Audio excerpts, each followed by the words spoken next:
Alhamdulillahilladzi an'ama alaina birahmatihi wa huwal mun'imul a'zamu al-mutafaddilu fi kulli lahdatin bidurbin ni'am manna alaina bil wujud.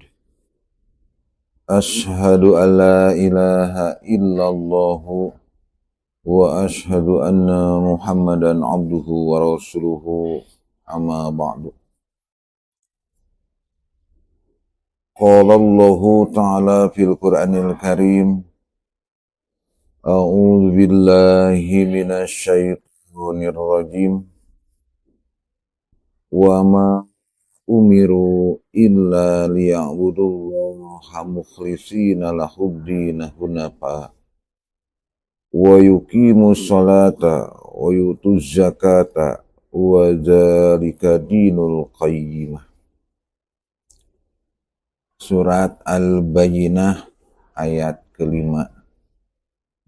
An Abi Hurairah radhiyallahu anhu qala Rasulullah sallallahu alaihi wasallam, kullu amal ibni adama lahu illa siyama fa innahu li wa ana ajibihi. Hadis riwayat Al-Bukhari. Alhamdulillah, pada kesempatan yang mulia ini, karena kita bertepatan dengan bulan Ramadan yang kita sudah tahu tentang dalil-dalil mengenai kemuliaan, keberkahan di bulan Ramadan.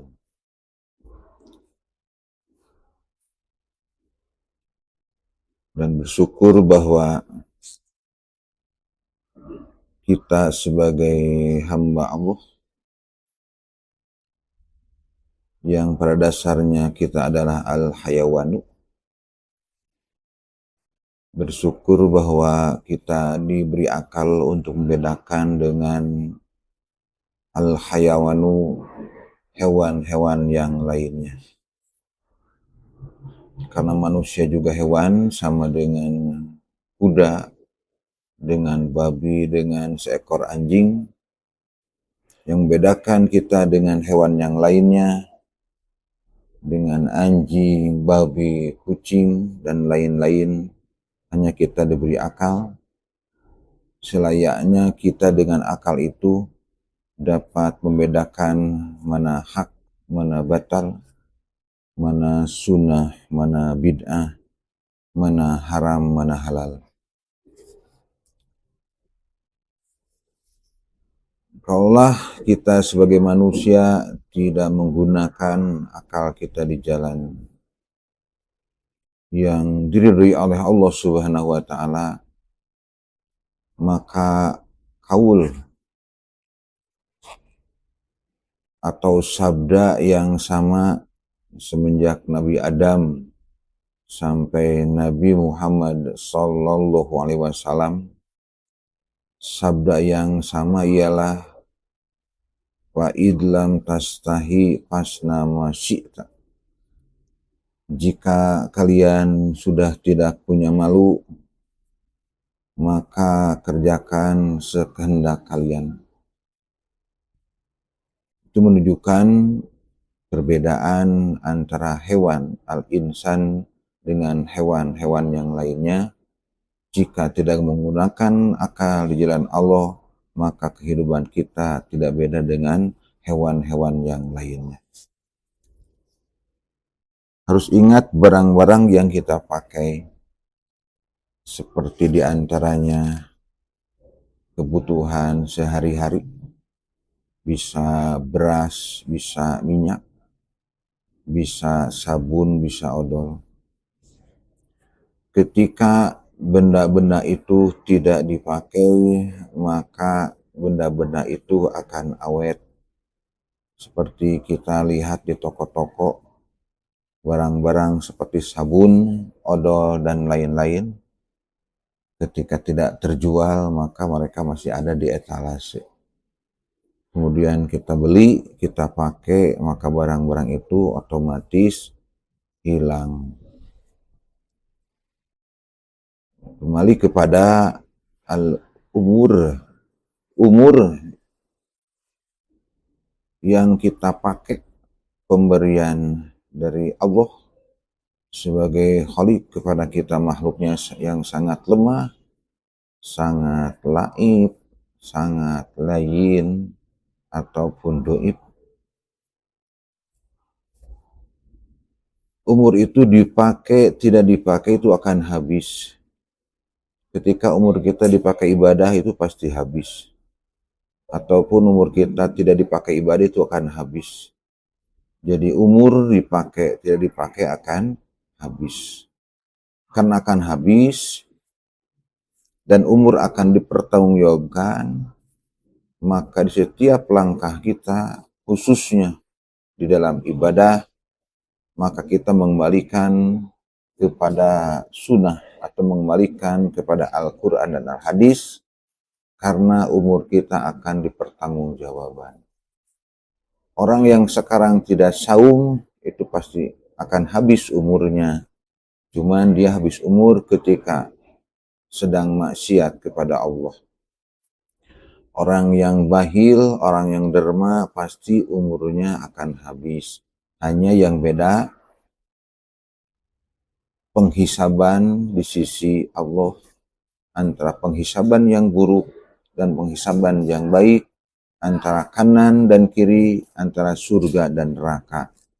Dengan demikian, karena umur kita dipakai, tidak dipakai akan habis, maka kita harus berusaha mengoptimalkan amal-amal kita, baik dunia dan akhirat, di dalam menghadapi kewajiban-kewajiban kita sebagai makhluk kepada Khalik. Ada hadis qudsi. Hadis qudsi adalah hadis yang qaul atau sabdanya atau redaksinya dari Allah, cuman tidak tercantum dalam Al-Quran, adanya di dalam hadis qudsi. Hadis qudsi, jangan mentang-mentang al-qudsi, kudus suci.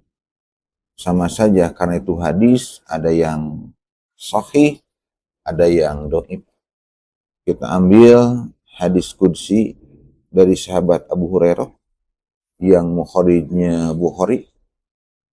Di sana Allah berfirman melalui nabinya, utusannya itu Nabi Muhammad sallallahu alaihi wasallam. Kullu amal ibni adama lahu illa siyama fa innahu li wa ana azibihi. Allah berfirman yang dikemukakan oleh utusannya itu Nabi Muhammad sallallahu alaihi wasallam, bahwa setiap amal manusia atau amal kita itu lahu untuknya. Ibadah zakat, ibadah umroh, ibadah haji, sedekah, berbuat baik ke tetangga, ke orang tua, itulah urusan dia. Yang dimaksud untuknya. Kecuali saum, fa innahu li, bahwasanya saum itu untuk kami, wa ana ajibihi, dan kami langsung mengganjarnya. Kalau dilihat dari letterlek isi hadis atau matan hadis, kayak ada perbedaan antara ibadah saum dan ibadah-ibadah yang lainnya. Seolah-olah ibadah yang lainnya tidak ada prioritas kecuali saum. Karena isi hadis itu adalah fa innahu li wa ana ajibihi. Telah dibaca maksud dari sabda Rasul, atau kita baca syarahnya, bahwa ibadah saum adalah ibadah yang susah orang ingin dipuji oleh orang yang lain. Intinya saum itu tidak bisa ria. Orang yang saum sekarang dengan orang yang tidak saum itu, dilihat dari raga atau jasmani itu tidak ada perbedaan. Sama saja yang saum raganya begini, yang tidak saum juga akan kelihatan. Tidak ada perbedaan sedikit pun. Terlihat orang yang saum misalnya dari jalannya sempoyongan atau merangkak di tanah karena ingin dilihat oleh orang. Tidak. Bahkan orang yang saum dengan yang tidak saum itu hampir sama. Itu bahkan yang saum bisa lebih fresh, bisa lebih seger. Itulah bahwa saum itu tidak bisa ria, tidak bisa kita sedang saum ingin dipuji oleh orang bahwa kita sedang melaksanakan saum. Beda dengan haji. Nah, kita lihat realitanya ya. Bahwa orang pergi ke haji itu kadang-kadang tidak sedikit orang yang ingin dipuji oleh orang lain. Ingin disebut haji, ingin disebut hajah. Tapi orang saum tidak ingin disebut si saum. Baik laki-laki atau perempuan. Orang yang sholat tidak mau disebut si sholat. Orang yang mengeluarkan zakat tidak mau disebut si zakat. Tapi ibadah-ibadah yang lainnya. Dalam arti ibadah-ibadah selain saum suka kepada sifat ria itu. Maka jangan aneh, banyak orang-orang pergi melaksanakan ibadah haji, bahil, peditnya, minta ampun.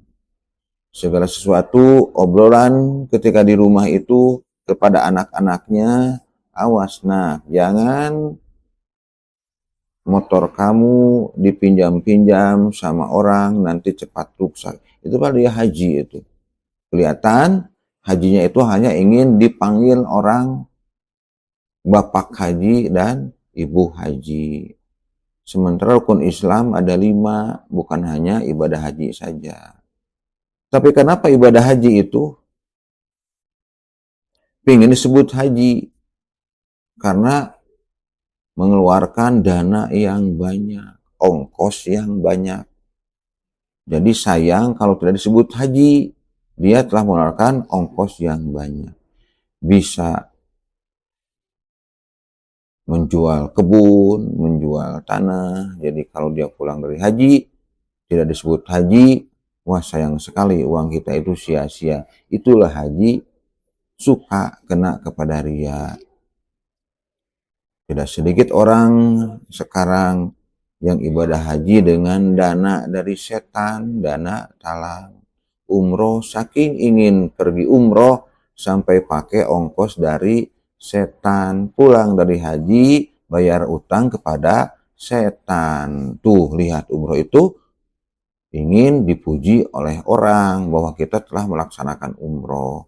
Tidak peduli ongkos itu diambil dari setan. Bahkan banyak orang yang mengerti terhadap agama, bahkan pendai juga berani itu melaksanakan hanya karena ingin sebuah pujian dari orang, malu kita belum umroh, maka dia umroh dengan ongkos setan. Tuh, umroh itu bisa ria, ingin dipuji. Tapi saum susah untuk dipuji orang. Ibadah sholat itu suka kena kepada ria, kita ingin dipuji oleh orang. Makanya lihat di WA, di grup, di Facebook, itu banyak kan orang mengajak, ayo kita tahajud bersama. Sementara tahajud adalah urusan kita dengan Allah. Bagus mengajak itu. Coba kalau ajakan begini, ayo kita bersidgah bersama.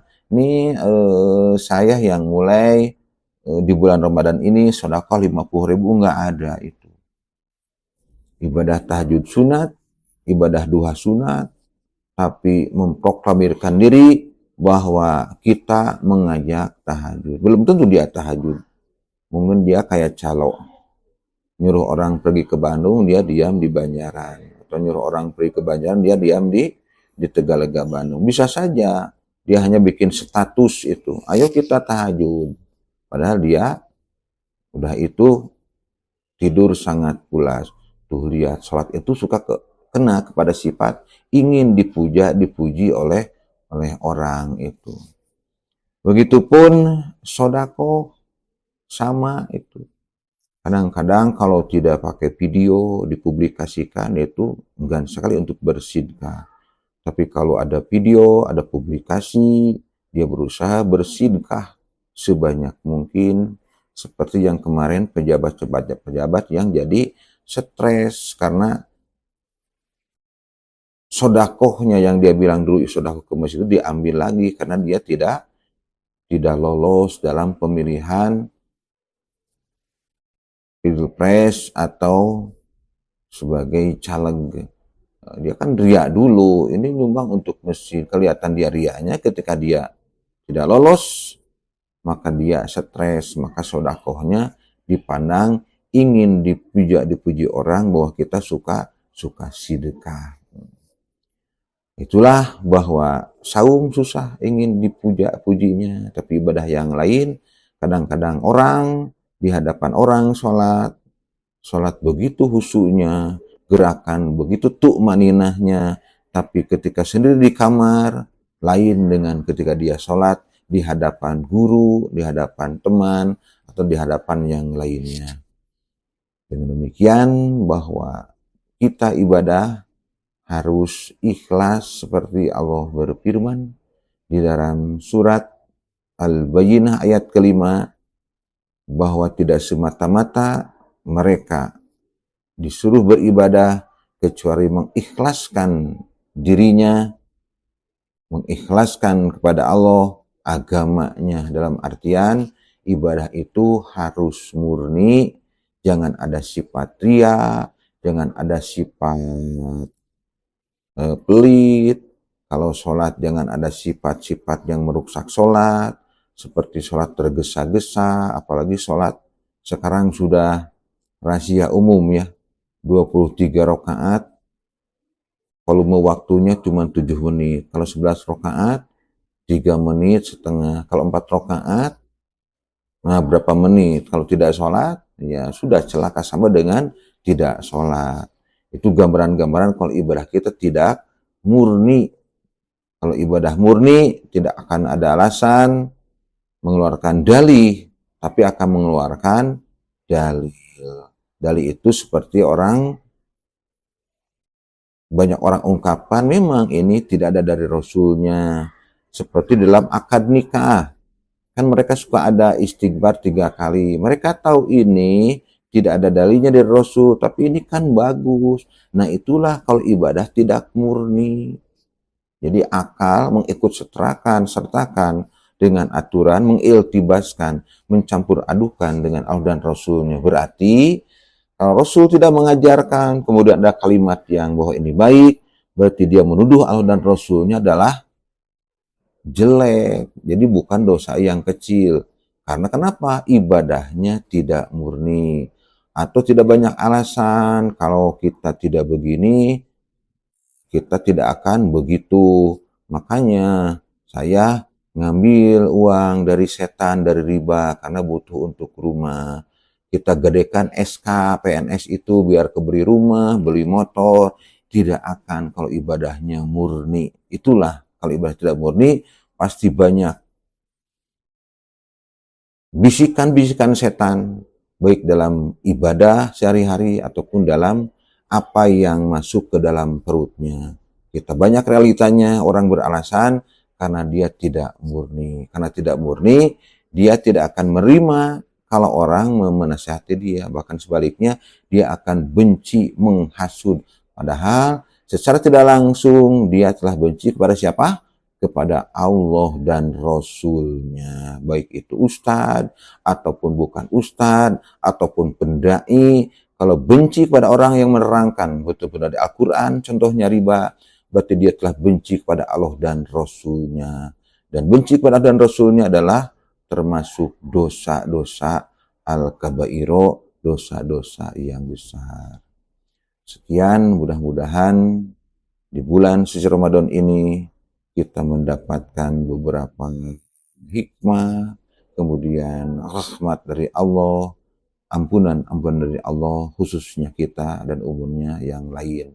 Khususnya kita yang berada di sini dan umumnya orang lain sebagai pendengar dari tausiah, kalau dianggap ini tausiah, mudah-mudahan bermanfaat. Rabbana atina fid dunya hasanah wa fil akhirati hasanah wa qina azabannar. Wassalamualaikum warahmatullahi wabarakatuh. Beres.